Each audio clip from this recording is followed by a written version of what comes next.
Sjajno! Locirali ste novu operacijsku bazu zlikovaca! Da, svi napadi odvijali su se u blizini ovog mjesta.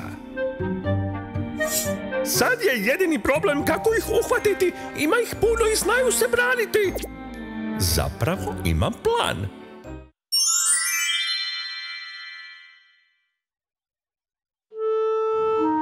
Nekoliko sati kasnije. To je zlatni zračni vagon. A onaj što ga vozi izgleda potpuno bezazleno. Da, ali smiri se. Moramo razmišljati kako? Napad! Predaj nam zračni vagon odmah. Opa! Pljačka! Pa valjda, nemam previše izbora.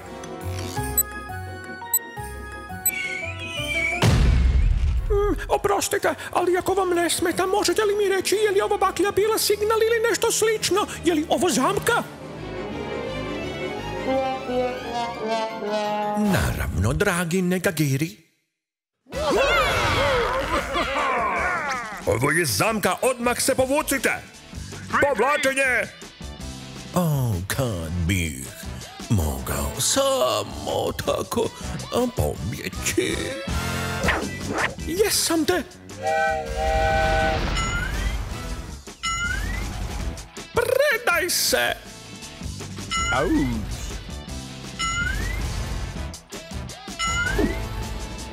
Ne! Upozoravam te! Na krivog si se namjerio! Ovo je kraj! Svi ćemo biti zarobljeni! Čekaj, je li to? Da! Spašeni smo! Gotovo! Zašto gospodin King traži ove čudne stvari? Što želi učiniti s tim? Što? Napadaju zlikovce? Ne dok sam ja ovdje! Kid Fury spašava!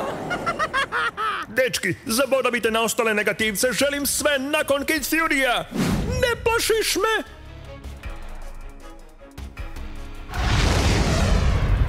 Promašaj! Ako me želiš pobijediti, prvo me moraš udariti, zar ne? Morat ću još malo izdržati ako želim da svi pobjegnu. Okružite ga! Polako, poput puža. Dosadno mi je. Je li ovo stvarno tvoja najveća brzina? Pa, dragi prijatelji, žao mi je, ali moram stići na koncert. Bye!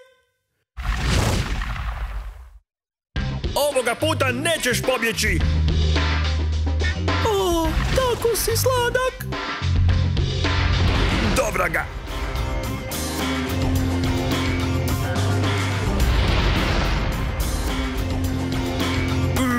Treba moćnije vozilo, inače se neću moći naticati s Kid Furyjem!